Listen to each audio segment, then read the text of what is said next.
Hello friends, welcome to More Creative. दोस्तों, आज 27 अगस्त दिन मंगलवार है। वह हिंदी महीना भादो और कृष्ण पक्ष की अष्टमी है। तो चलिए शुरू करते हैं आज की बड़ी खबरें। यदि आपको खबरें पसंद आए तो वीडियो को लाइक जरूर करिएगा और आप हमें प्रदेश के किस जिले से देख रहे हैं कमेंट बॉक्स में जरूर बताइएगा। दोस्तों, यदि आप चैनल पर नए हैं तो चैनल को सब्सक्राइब कर बेल आइकन पर क्लिक कर दें ताकि अगला वीडियो आपको शीघ्रता से मिले। पूरे देश में महिलाओं के लिए पुलिस ने मुफ्त यात्रा योजना शुरू की है। देश में बढ़ते हुए अपराधों को देखते हुए पुलिस ने एक मुफ्त यात्रा योजना शुरू की है। पिछले बुधवार से ही जहां कोई भी महिला अकेली है और उसे रात 10 बजे से सुबह 6 बजे के बीच अपने घर जाना है और वहां नहीं मिल रहा है तो वह पुलिस हेल्पलाइन नंबर 1091 या फिर 100 या फिर 7837018555 पर संपर्क कर सकती है। ये तीनों नंबर आप एक बार नोट कर लें। 1091 एक नंबर है, फिर 100 एक नंबर है और 7837018555 यह भी एक नंबर है। इन तीनों में से किसी एक पर वाहन का अनुरोध कर सकती हैं। यह सुविधा 24 घंटे 7 दिन चलेगी। कंट्रोल रूम का वाहन उन्हें सुरक्षित अपने स्थान तक पहुंचाएगा। यह यात्रा निःशुल्क है। इस संदेश को अपने जानने वाले सभी लोगों तक पहुंचाएं। अपनी पत्नी, बेटियों, बहनों, माताओं, दोस्तों और उन सभी महिलाओं को नंबर भेजें जिन्हें आप जानते हैं। उन्हें इसे सहेजने के लिए कहें। सभी पुरुष कृपया उन सभी महिलाओं के साथ यह नंबर साझा करें जिन्हें आप जानते हैं, क्योंकि महिलाओं के साथ आपातकालीन स्थिति कभी भी आ सकती है। मध्य प्रदेश में लाडली बहनों की मुश्किलें बढ़ती दिख रही हैं क्योंकि वित्त विभाग ने योजना पर लगाया है बड़ा अड़ंगा। दोस्तों, प्रदेश सरकार उन्हें हर माह योजना के तहत 1250 रुपये देती है। रक्षाबंधन के मौके पर महिलाओं को 250 रुपये दिए गए। वहीं लाडली बहनों को गैस सिलेंडर भी महज 450 रुपये में दिए जा रहे हैं। इसके साथ ही लाडली बहना योजना का विस्तार करते हुए महिलाओं को पक्का मकान देने के लिए लाडली बहना आवास योजना भी शुरू की गई है। हालांकि यह योजना में दिक्कत हो रही है क्योंकि इसमें वित्त विभाग ने अड़ंगा लगा दिया है। वित्त विभाग ने प्रदेश में चल रही 102 योजनाओं में भुगतान के लिए मंजूरी अनिवार्य कर दी है। विभाग ने 23 अगस्त को जारी आदेश में जिन योजनाओं पर पाबंदी लगाई है उनमें लाडली लक्ष्मी योजना के साथ साथ लाडली बहना आवास योजना भी शामिल है। अर्थात लाडली बहना आवास योजना में लाडली बहनों को जो आवास मिल रहे थे उसकी राशि के लिए अब वित्त विभाग की मंजूरी लेनी पड़ेगी। कुल मिलाकर लाडली बहना आवास योजना थोड़ी सी अड़ंगे में फंसी हुई है। दरअसल वित्त विभाग बढ़ते खर्चों पर अंकुश लगाने की कयावत में है।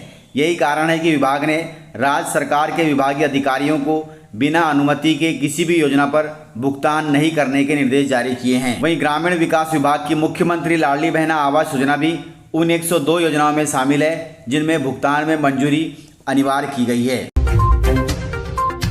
दोस्तों, मध्य प्रदेश के कर्मचारियों की सैलरी पर लटकी है तलवार। संपत्ति छिपाने वाले कर्मचारियों पर होगी बड़ी कार्रवाई। उत्तर प्रदेश सरकार के बाद अब मध्य प्रदेश सरकार भी सरकारी कर्मचारियों पर संपत्ति घोषित करने को लेकर सख्ती करने जा रही है। मध्य प्रदेश में सरकारी कर्मचारी अपनी अचल संपत्ति घोषित करने के मामले में सिर्फ रस्म अदायगी कर रहे हैं या तो फिर वे बता नहीं रहे हैं, अर्थात अपनी संपत्ति की जानकारी नहीं दे रहे हैं। वहीं लोकायुक्त की कार्रवाई के बाद सामने आया है कि कर्मचारियों द्वारा विभाग को संपत्ति की जानकारी नहीं दी गई है। अब राज्य सरकार ने ऐसे कर्मचारियों के खिलाफ सख्त कार्रवाई करने की तैयारी कर ली है। कुल मिलाकर भ्रष्टाचार और संपत्ति की गलत जानकारी देने को लेकर मोहन यादव सरकार सख्त रूप अपना रही है। अचल संपत्ति की गलत जानकारी देने वाले कर्मचारियों के खिलाफ कार्रवाई की भी तैयारी चल रही है। कहा जा रहा है कि मध्य प्रदेश में अब कर्मचारियों को अचल संपत्ति के साथ साथ चल संपत्ति की जानकारी भी सरकार को देनी होगी, अन्यथा उन पर कार्रवाई हो सकती है क्योंकि प्रदेश में सरकारी कर्मचारी कुबेर का धन बटोर रहे हैं।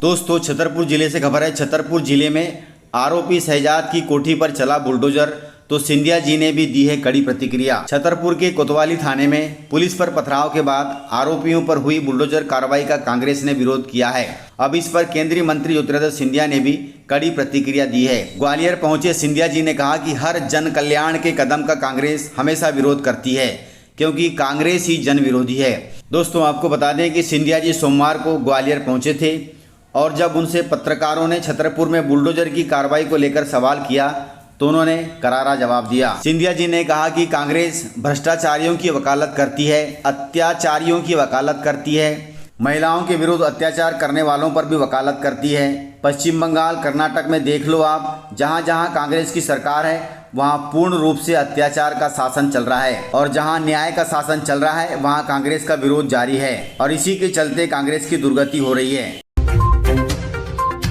दोस्तों, यूपी के सीएम योगी आदित्यनाथ ने बड़ा ललकारा है।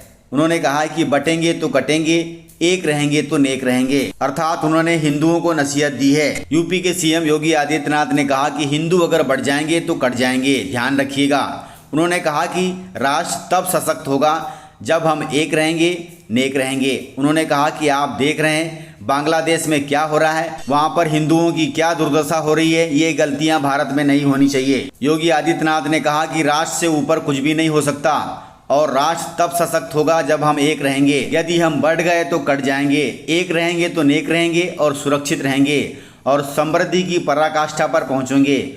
उन्होंने बांग्लादेश का उदाहरण देते हुए कहा कि हमें देखना होगा कि हमारे यहाँ पर ऐसी गलती नहीं होनी चाहिए। दोस्तों, योगी आदित्यनाथ जी ने बिल्कुल सही कहा है। तृतीय वर्ग कर्मचारी संघ की बड़ी मांग है। उन्होंने केंद्र सरकार से मांग की है कि ओपीएस लागू करें। दोस्तों, केंद्र की मोदी सरकार द्वारा यूपीएस यानी यूनिफाइड पेंशन स्कीम लागू करने के बाद देश में कर्मचारी संगठनों द्वारा दो तरह की प्रतिक्रिया सामने आई है। कुछ संगठनों ने यूपीएस का स्वागत किया है और इसे ओपीएस की तरह बताया है, लेकिन कुछ अब भी ओपीएस की ही मांग पर अड़े हुए हैं। इसी बीच मध्य प्रदेश के तृतीय कर्मचारी संघ ने केंद्र सरकार से ओपीएस लागू करने की मांग की है। कर्मचारियों का तर्क है कि एनपीएस के नुकसान यूपीएस में कम हुए लेकिन खत्म नहीं हुए हैं। ऐसे में केंद्र सरकार ओपीएस ही लागू करे। अब केंद्र सरकार इन कर्मचारियों की मांग को कैसे देखती है वह देखना होगा। दोस्तों, जन्माष्टमी के दिन 100 करोड़ से ज्यादा कीमत के आभूषण से सजे हैं श्री राधा कृष्ण। पूरे देश में कृष्ण जन्माष्टमी बड़े धूमधाम से मनाई जा रही है। वहीं ग्वालियर का गोपाल मंदिर भी कृष्ण जन्माष्टमी पर अलग ही मनोहारी रूप में होता है। सिंधिया रियासत काल में स्थापित इस मंदिर में विराजे श्री राधा कृष्ण को साल में एक बार करोड़ों रुपए के आभूषणों से सजाया जाता है। सिंधिया रियासत द्वारा अर्पित किए गए सोने चांदी के आभूषणों में माणिक, मोती, पन्ना और अन्य कई रत्न जड़े हैं। मंदिर में दर्शन करने के लिए दूर दूर से श्रद्धालु आते हैं। सुरक्षा की दृष्टि से मंदिर में कड़ी पुलिस व्यवस्था की गई है। दोस्तों, आपको बता दें कि राधा कृष्ण का यह मनोहारी रूप केवल साल में एक बार जन्माष्टमी पर ही देखने को मिलता है। यही वजह है कि गोपाल मंदिर पर आज के दिन दर्शनों के लिए भक्तों का तांता लगा रहता है और इनमें विदेशी भक्त भी शामिल रहते हैं। आप भी यदि आसपास के हों तो जरूर दर्शन का लाभ लें।